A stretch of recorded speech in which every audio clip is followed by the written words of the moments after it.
ভাৰতবৰ্ষত যি পেট্ৰল ডিজেলৰ অভাৱনীয় মূল্য বৃদ্ধি হৈছে সেই মূল্য বৃদ্ধিৰ প্ৰতিবাদত আজি আমি সদৌ অসম ছাত্ৰ সন্থাৰ আহ্বান মৰ্মে সদৌ কামৰূপ জিলা ছাত্ৰ সন্থাই ৰঙিয়াত পেট্ৰলিয়াম মন্ত্ৰীগৰাকীৰ প্ৰতিকৃতি দাহ কৰি প্ৰতিবাদ সাব্যস্ত কৰিছোঁ আৰু আজি এই প্ৰতিবাদস্থলীৰ পৰা পুনৰবাৰ কেন্দ্ৰীয় চৰকাৰক সকীয়াই দিব বিচাৰিছোঁ।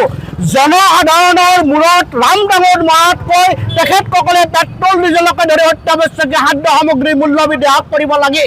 কাৰণ যিগৰাকী প্ৰধানমন্ত্ৰীক বিশ্বগুৰু বুলি কোৱা হয়, যিগৰাকী প্ৰধানমন্ত্ৰীয়ে বিভিন্ন দেশ ভ্ৰমণ কৰি আছে, তাৰ পিছতো পেট্ৰল ডিজেলৰ প্ৰতিদিনে মূল্য বৃদ্ধি হোৱাটো এক গভীৰ চিন্তনীয় বিষয়। পেট্ৰল ডিজেলৰ অত্যাৱশ্যকীয় মূল্য বৃদ্ধিয়ে সাধাৰণ জনতাক কোঙা কৰি পেলাইছে। আমি আজি ক'ব বিচাৰিছোঁ, ভাৰতবৰ্ষত তেখেতসকলে যিহেতু প্ৰধানমন্ত্ৰী হিচাপে তেখেতে বিভিন্ন দেশ ভ্ৰমণ কৰি আছে, তেখেতে এতিয়ালৈকে কিয় পেট্ৰল ডিজেল মজুত কৰি ৰাখিব পৰা নাই, কিয় সাধাৰণ জনতাক সকাহ প্ৰদান কৰিব পৰা নাই? আমি চৰকাৰক ক'ব বিচাৰিছোঁ, সাধাৰণ জনতাক সকাহ প্ৰদান কৰিব লাগিব, অন্যথা সদৌ অসম ছাত্ৰ সন্থাই ৰাজপথত ৰাইজৰ সহযোগত ইয়াতকৈ অধিক জংগী আন্দোলন কৰিবলৈ বাধ্য হ'ব।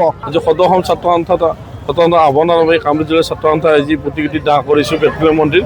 যি ইন্ধনে আমাৰ ঘৰৰ পাকঘৰলৈকে গৈছে, য'ত গেছৰ নাটনি হৈছে, হোটেলবিলাক আজি বন্ধ কৰিবলৈ পৰা হৈছে, বহুত কৰ্ম আজি ৰান্ধনি বন্ধ হৈছে। সেই প্ৰতিবাদত আজি আমি পেট্ৰলিয়াম মন্ত্ৰীক দাহ কৰিছোঁ আৰু ইয়াৰ পিছতো আমি সদায় ছাত্ৰ সন্থাই প্ৰতিবাদ কৰি আহিছোঁ, প্ৰতিবাদ কৰি থাকিম। আমি সদায় এই পেট্ৰলিয়াম ইলেকশ্যনত যোৱাৰ পিছত, ৰিজাল্টৰ পিছত যে হৰে দাম বাঢ়ি যাব, এইটো কেনেকুৱাকৈ হ'ব পাৰে?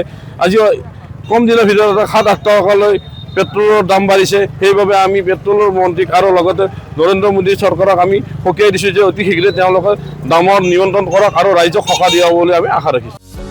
যিকোনো খবৰৰ বাবে যোগাযোগ কৰক আমাৰ এই নম্বৰত 9181 307 2221।